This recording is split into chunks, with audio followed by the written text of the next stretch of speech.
এসআইআরে যদি চারজন মানুষ কোনোভাবে অসুবিধায় পড়ে থাকেন, তাহলে সেটাকে এমনভাবে প্রচার করা হয়েছে যেন 400 জায়গায় সেটা হয়েছে। তো লক্ষ লক্ষ মানুষ তো এসআইআর হিয়ারিং করে চলে গেছেন। এ প্রসঙ্গে আমি একটা কথা বলতে পারি যে একদিন দেখলাম একটা খবরের কাগজে একজন 100 বছর প্রায় বয়স হয়ে গেছেন এক বৃদ্ধা মানুষ, তাকে সঙ্গে নিয়ে তার বাড়ির দুদিকে তাকে ধরে নিয়ে চলছেন। কিন্তু এটা ফটো অপরচুনিটি তৈরি করা, এটা তো তার প্রকৃতপক্ষে তার হেনস্থা করছেন তার বাড়ির লোকেরা। এটা ইলেকশন কমিশনে গিয়ে বললেই, বা আরোদের কাছে গিয়ে বললেই তারা ওই বাড়িতে গিয়ে এটা চেক করে আসতে পারতেন। তার জন্য খবর পত্রিকায় বা খবরের কাগজে ছবি তোলার কোনো দরকার ছিল না। এটা ফটো অপরচুনিটি তৈরি করা। এগুলোকে হেনস্থা বলে চালানো হচ্ছে, এগুলো আদৌ হেনস্থা নয়।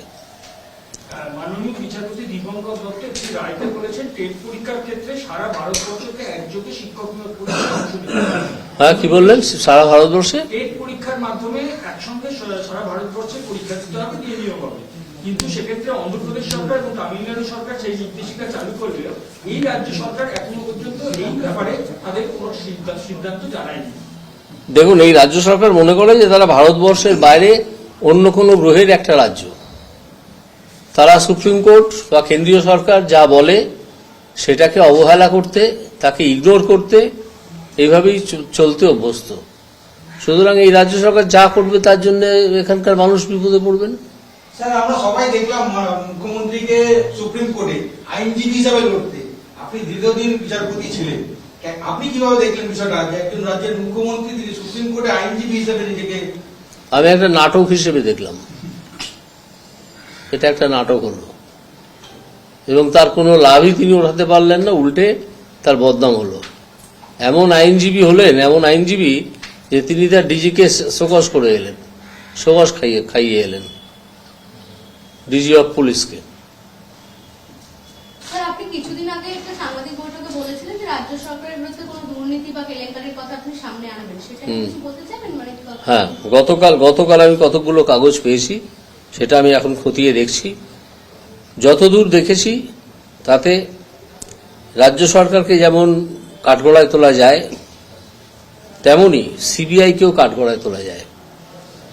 তো আমি চিন্তা ভাবনা করছি যে একটা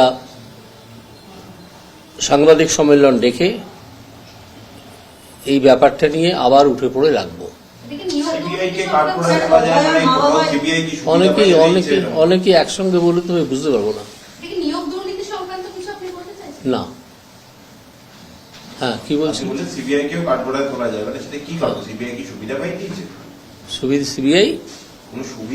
না, সিবিআই এর যা কাজ করার কথা ছিল সিবিআই এরই কথা অনুযায়ী সেটাও সিবিআই করেনি।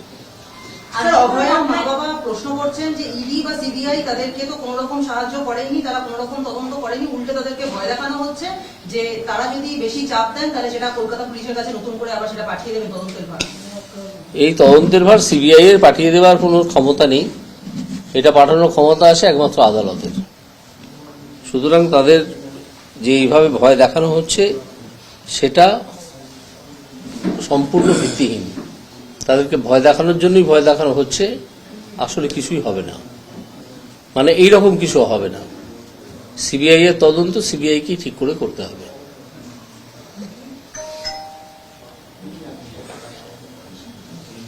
আর কোনো কোশ্চেন নেই তো? তাহলে আমরা একটু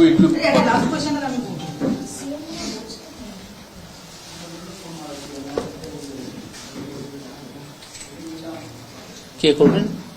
আপনি করবেন? আপনার প্রশ্নগুলো বড্ড বড় হয়, একটু ছোটটা নিন না। স্যার, যেটা ডিএ মামলায় রায় পাওয়া গেছে যে আজকে 25% টাকা রাজ্য সরকারের কর্মচারীদের তাদেরকে দিয়ে দিতে হবে 31শে মার্চের মধ্যে। সেই টাকা দিতে গেলে এখন 10,400 কোটি টাকা প্রায় লাগবে এবং সেই টাকা দিতে গেলে তখন লক্ষ্মীর ভান্ডার বা যুবসাথী প্রকল্পের ভাড়ারে টান পড়ে যাবে। তার জন্য এখন নতুন করে রাজ্য সরকার দ্বারস্থ হচ্ছে সুপ্রিম কোর্টে। কি বলবেন? না, সুপ্রিম কোর্টের দ্বারস্থ হতে পারেন, কিন্তু আইনটাকে যেটা সুপ্রিম কোর্ট ডিক্লেয়ার করেছে, সুপ্রিম কোর্টের ডিক্লেয়ার করা জিনিসটা তো আইন হিসেবে গণ্য হয়। সেটাকে বদলাবেন কি করে? তাদের হাতে কি নতুন? তো সুপ্রিম কোর্ট বহুদিন ধরে শুনেছে, বহুদিন ধরে চিন্তা ভাবনা করেছে, তারপরে এই রায় দিয়েছে। সুতরাং এইসব এই যাতে এই রায় মানতে না হয়, যাতে এই রায় মানার ব্যাপারটা পিছিয়ে দেওয়া যায়, সেই জন্য রাজ্য সরকার এসব ছক দিচ্ছে।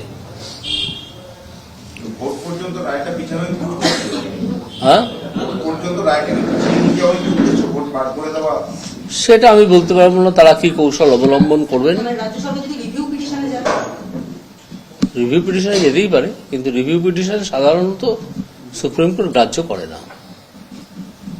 আমি আমার জীবনে কোনোদিন দেখিনি যে সুপ্রিম কোর্ট রিভিউ পিটিশন গ্রাহ্য করেছে। নমস্কার, তাহলে আজকে এই অবধি থাক। আমরা এই চার্জশিটটা একটু সবাইকে রিলিজ করবো। দেখি একটা নিয়ে দাঁড়ান, একটা বিধানসভা বড়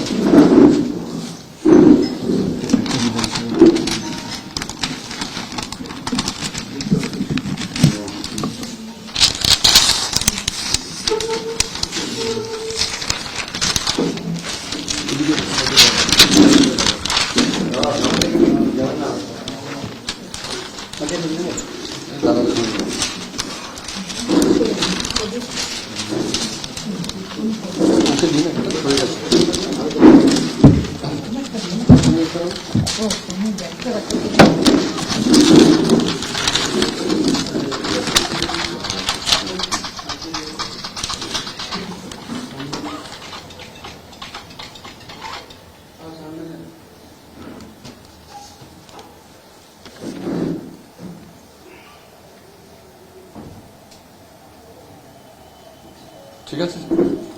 ধন্যবাদ সকলকে।